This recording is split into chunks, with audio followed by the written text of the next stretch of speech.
What's up, y'all? It's me, Tasha C, and welcome to the Tasha C Soul Podcast.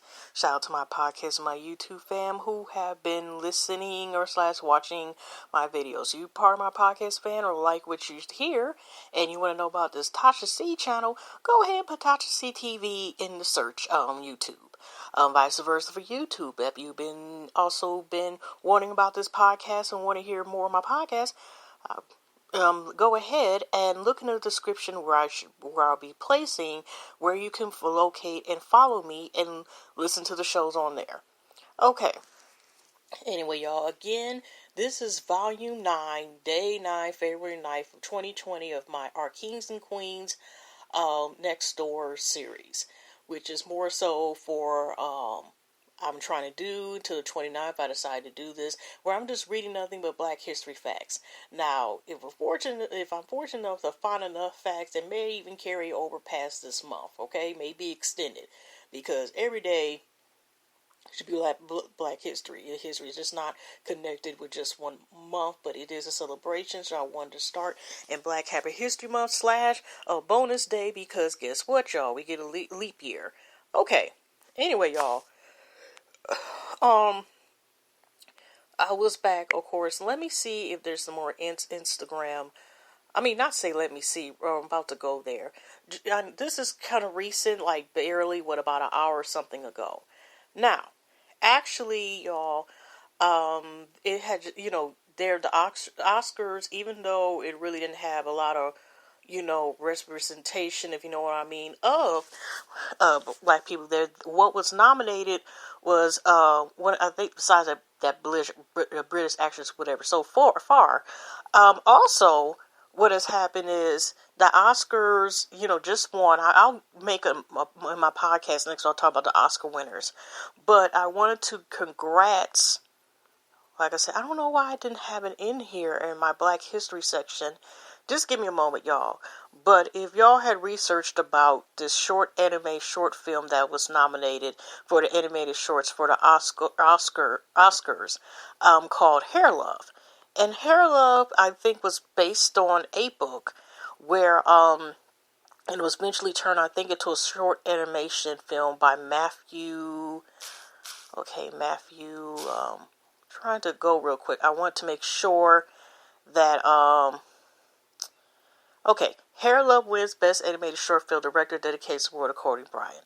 Now, actually, the director Matthew A. Cherry dedicated his Oscar to Kobe Bryant. Actually, I think he used to play football, dedicated, to doing this, and he gave a heartwarming speech. Also, who was invited, like I said, so congrats that he actually won an Oscar for this short where it's bringing awareness film, and I think it's about bringing awareness to, natural hair, all textures hair, and I think also had to do with Black fathers, interacting with their, children and so forth.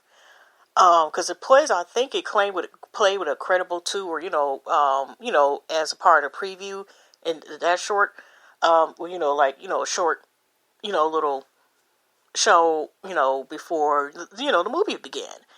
So also, I just wanted to point out that Mr. Sherry's guest, who he invited, was DeAndre Arnold, which is the young man who is suffering, basically injustice because he chose to wear his hair and long locks. You read the story about that, where they were trying to not even allow him to graduate because of his hair. And of course, also Matthew Arnold included, trying to get the crown, basically where we're protected, where we're not discriminated against. We're trying to hopefully get that, law put on states that, people's hair and texture, if you know what I mean, our hair, is protected where we wear our hair and we're not discriminated. I mean, because of how we wear our hair. You know what I'm saying? Especially, like, say, for example, the natural state. Just because if we decide to wear a fro or other ways, or, the curly locks or crown, I like to call it, we should not be discriminated cases or had to be like, can you change your hair? Okay? So, anyways, congrats to that. And, let's see here. Let's go back to Instagram again. Okay, Master P is a rapper, actor, former NBA player, food distributor, shoe designer, filmmaker, investor, author, label founder, record producer with a 20 million network. This man lived 100 man streams in one lifetime. He celebrated this month. He is Black History. So that was on Monica Renee TV. Okay, T Watchers. So anyways, just to let y'all know, I do be cutting up some words. But let's go in. Speaking of that, this is on AADP Inc. Instagram. And there I had gotten the Black Business Tribute to Motown Records. Okay, one of the most influential, successful independent labels in American music history. Also, I'm from Motown myself, so I figure I'll go ahead and, give a little tad bit on this. The iconic Motown Records recording label was founded in 1959 by Detroit's native Berry Gordy. It was Gordy's intention to build a hit-making factory strategically marketed young music, Young Americans, hence Motown slogan, the sound of young America.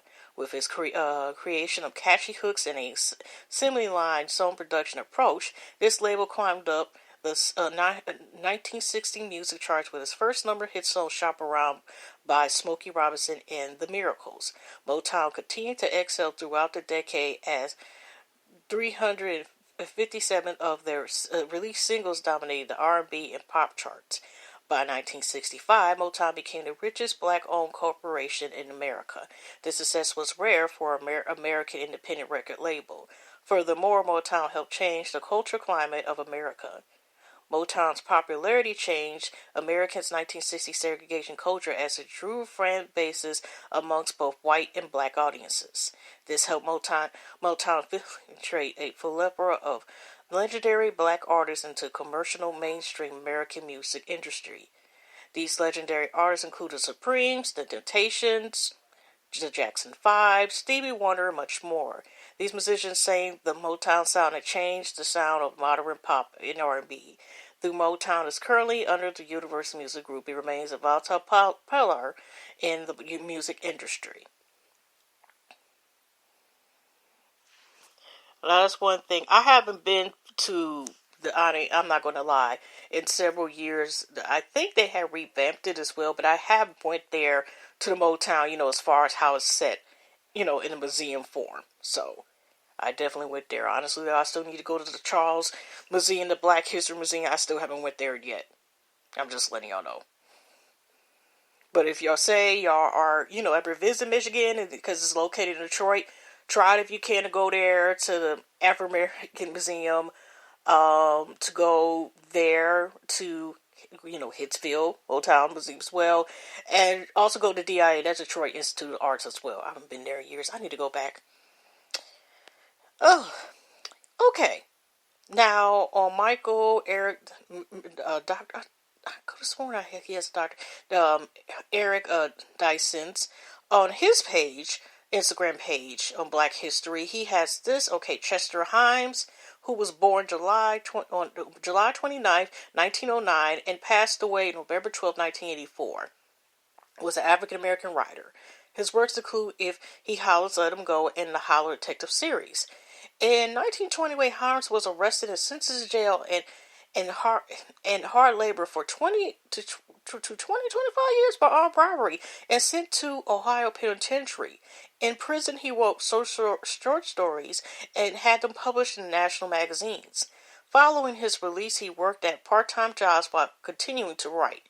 During this period, he came into contact with Langston Hughes, who facilitated Himes' contracts with the world of literature and publishing.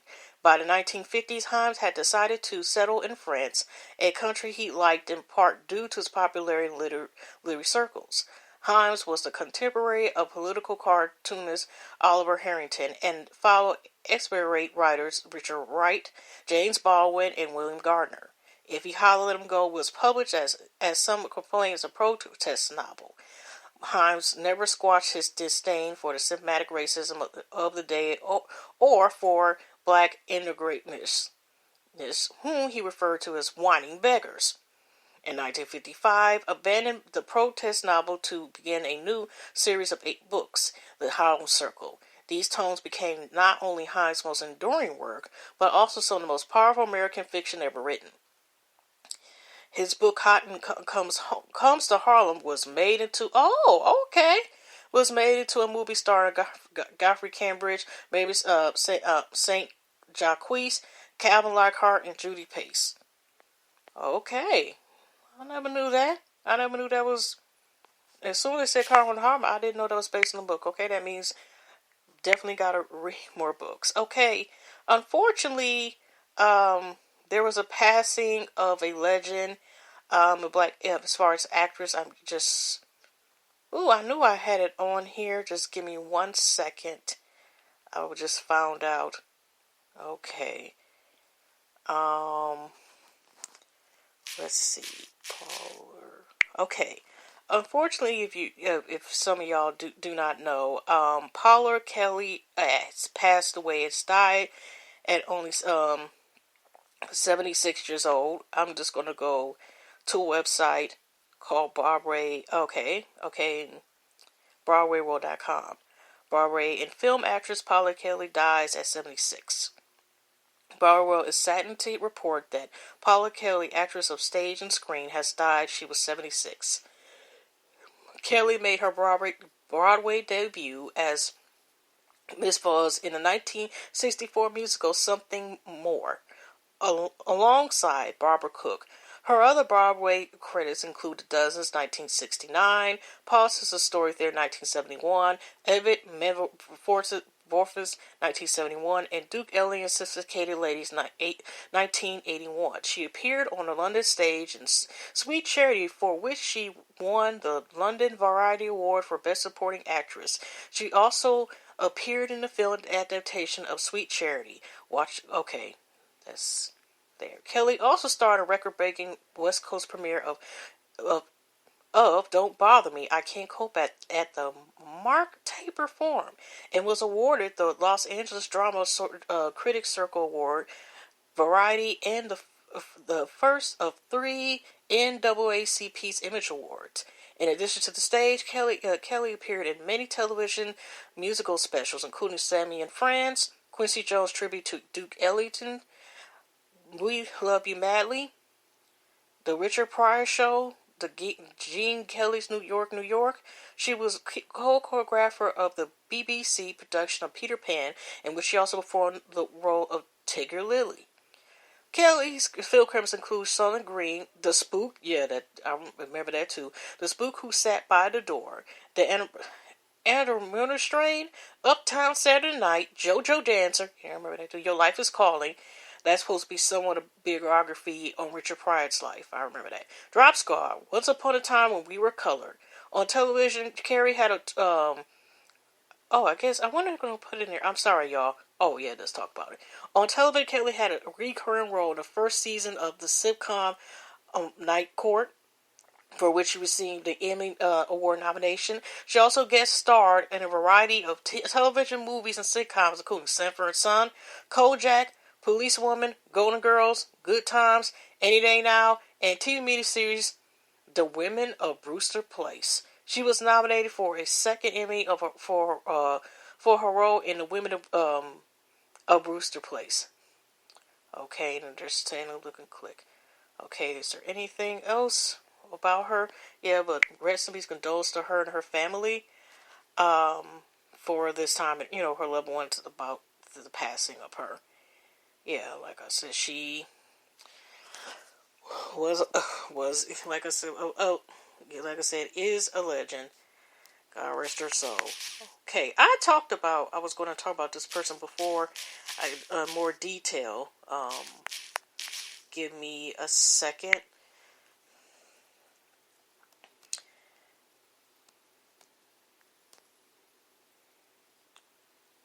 Okay, let's see here. I guess I can do Wikipedia. Okay. Oh, this is actually on littlethings.com. I could have just went to Wikipedia, but, okay. Sorry about the notifications, y'all. But I definitely wanted to talk about.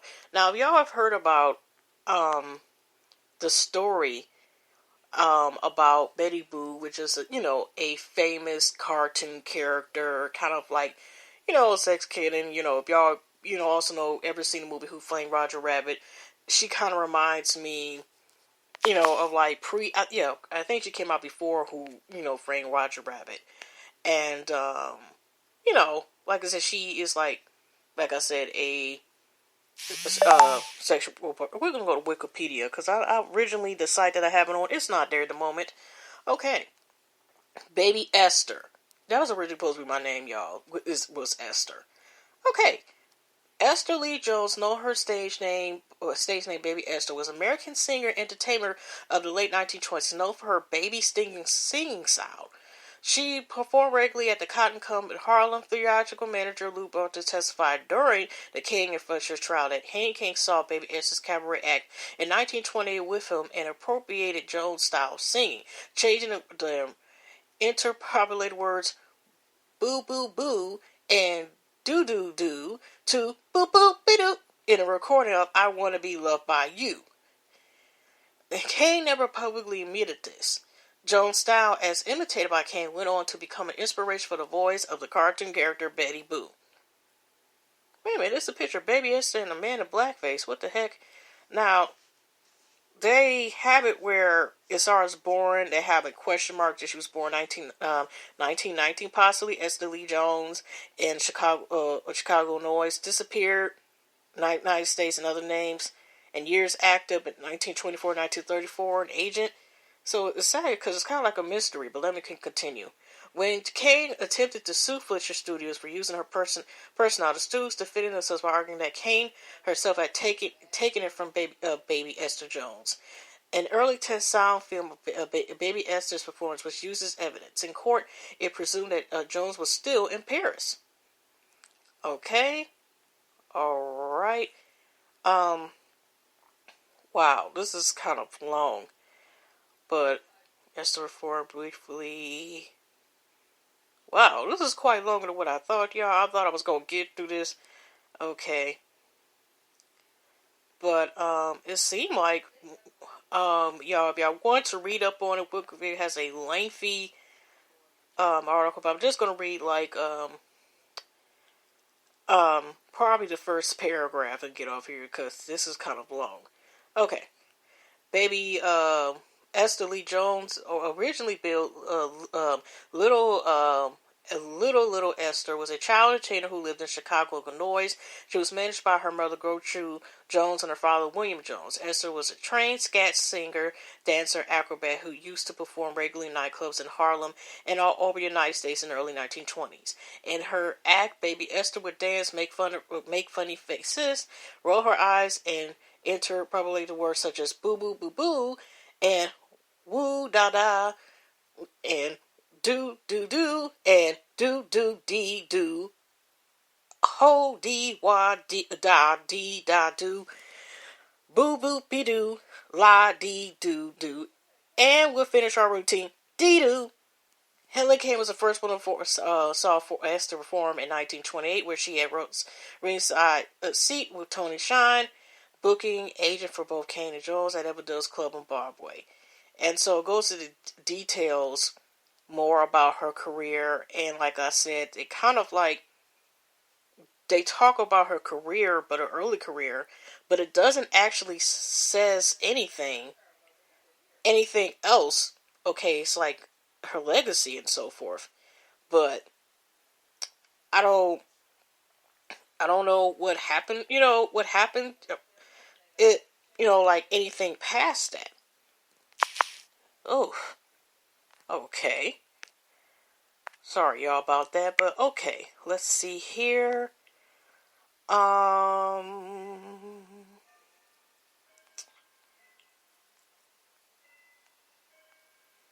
course, when I have all this stuff that is organized and I go looking for it, it seems to be not able. So just give me a couple more seconds while I continue. Okay. And I'm going back to the websites again, where it was 19 histories about Black history you might not know. So, Of course, let me go here. Almost done with them anyway, so I might read.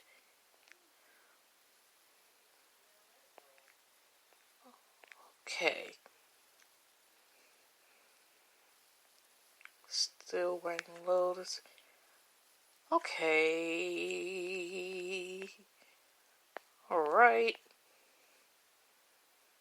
Okay. 15, I think, was the last one. If not, there's nothing wrong with sometimes getting a refresher on some information. Dr. May Clayton found the May Clayton Library and Museum 1975. Home to May Agnew collection of African American history and culture. The MCLM contains millions of books, films, documents, artifacts, and art pieces, which are products of black contributions to the United States.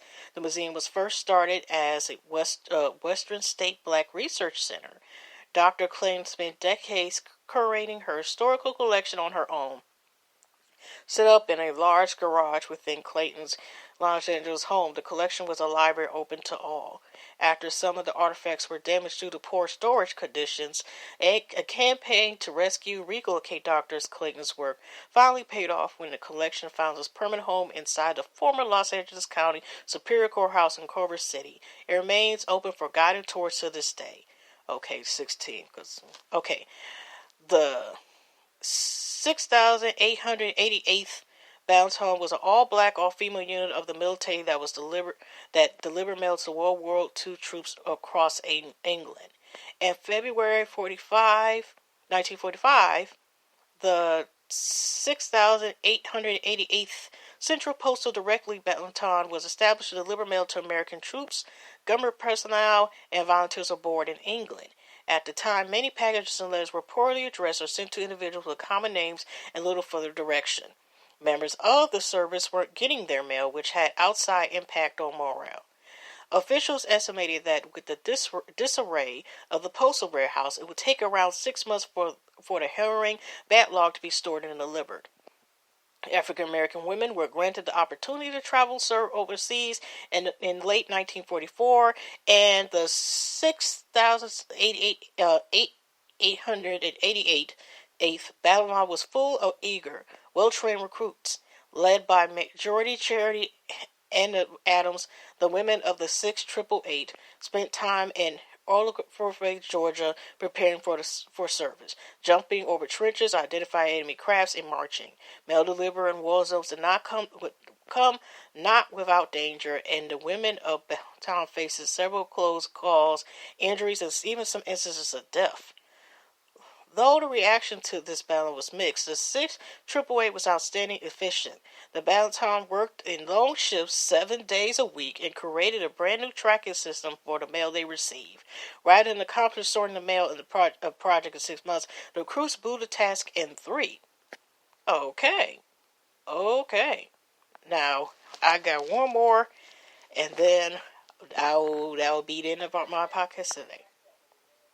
Okay, Aliceville, California was an all-black hound ship, the first of its kind.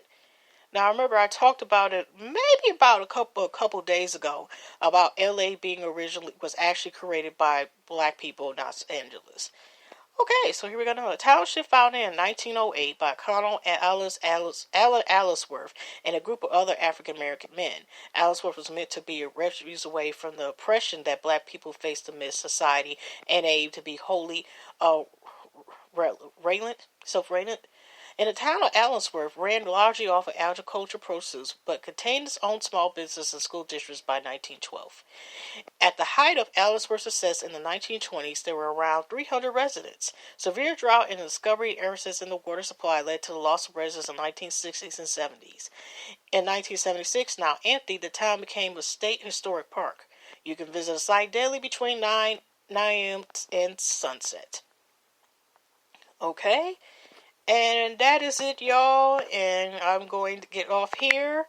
And hugs and loves, everybody. And we'll see you tomorrow for another podcast of this limited edition series called Kings and Queens Next Door. And take care. And I will talk to y'all tomorrow. Okay. Hugs and loves. And take care for the rest of the week. Okay.